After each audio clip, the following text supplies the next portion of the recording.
News 42 Kannada. ಕಾಂಗ್ರೆಸ್ನವರು ಈಗಾಗಲೇ ತಯಾರಿ ಮಾಡ್ತಾ ಇದ್ದಾರೆ ಸರ್. ಕೆ ಸುರೇಶ್ ಅವರು ಅಚ್ಚರಿ ಅಭ್ಯರ್ಥಿನ ಹಾಕ್ತೀನಿ ಅಂತ ಹೇಳ್ತಾರೆ. ಗೊತ್ತು ನನಗೆ. ಅಚ್ಚರಿ ಅಭ್ಯರ್ಥಿ ಈಗ ಜೈಲ್ ಕಂಬಿ ಎಣಿಸ್ತಾ ಇದ್ದಾರೆ. ಅಚ್ಚರಿ ಅಭ್ಯರ್ಥಿ ಯಾರು ಅಂತ ಗೊತ್ತಿದೆ ನನಗೆ, ಯಾರನ್ನ ಹಾಕಬೇಕು ಅಂತ.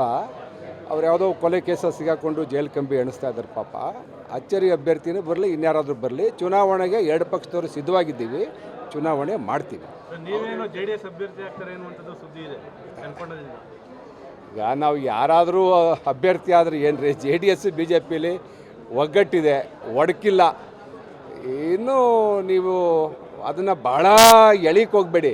ನಮ್ಮಲ್ಲಿ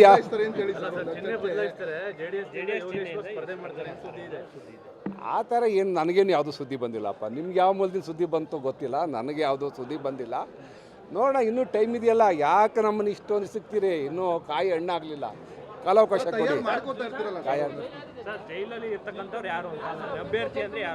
ಈಗ ಮಾನ್ಯ ಮಾಜಿ ಸಂಸದರು ಅಚ್ಚರಿ ಅಭ್ಯರ್ಥಿ ಅಂತ ಹೇಳ್ತಾ ಇದ್ರಲ್ಲ, ಅವರು ಈಗ ಒಬ್ಬರು ಈಗ ಮರ್ಡರ್ ಕೇಸ ಸಿಗಾಕೊಂಡಿದ್ದಾರೆ. ಅವರೇ ಅಚ್ಚರಿ ಅಭ್ಯರ್ಥಿ ಮಾಡಬೇಕು ಅಂತ ಅವ್ರು ಇದ್ದರು.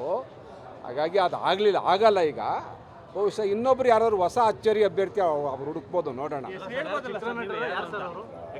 ಯಾರೋ ಗೊತ್ತಿಲ್ಲ ರೀ, ನೀವೇನು ನೋಡ್ಕೊಡ್ರಿ. ಚಿತ್ರನಟರು ಕಾಂಗ್ರೆಸ್ ಪರ ಹೆಚ್ಚಿಗೆ ಪ್ರಚಾರವನ್ನು ಮಾಡಿದವರು, ಮುಂದೊಂದು ದಿನಗಳಲ್ಲಿ ಅವ್ರನ್ನ ಕಾಂಗ್ರೆಸ್ ಸೇರಿಸ್ಕೊಂಡು ಅದ್ರ ಮುಖಾಂತರ ಚುನಾವಣೆನ ಎದುರಿಸ್ಬೇಕು ಅಂತೇಳಿ ನಮ್ಮ DK ಬ್ರದರ್ಸ್ ಪ್ಲ್ಯಾನ್ ಮಾಡಿದ್ರು. ಅವರು ಯಾರು ಅಂತ ಇದು ಊಹೆಗೆ ನೀವೇ ಮಾಡ್ಕೊಳ್ಳಿ. ಸಾಕು, ಇಷ್ಟು ಕಂಟೆಂಟ್ ಸಾಕು.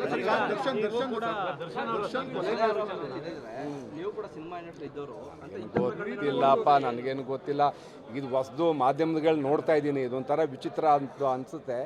ಪಾಪ ಅವ್ರಿಗೂ ರಾಜಕೀಯಕ್ಕೆ ಬರಬೇಕು ಅಂತ ಆಸೆ ಇತ್ತು, ಸಾರ್ವಜನಿಕ ಬದುಕಿಗೆ ಬರಬೇಕು ಅಂತ ಇತ್ತೇನೋ. ಪಾಪ ಅನಾಹುತ ಆಗೋಗಿದೆ, ನೋಡೋಣ.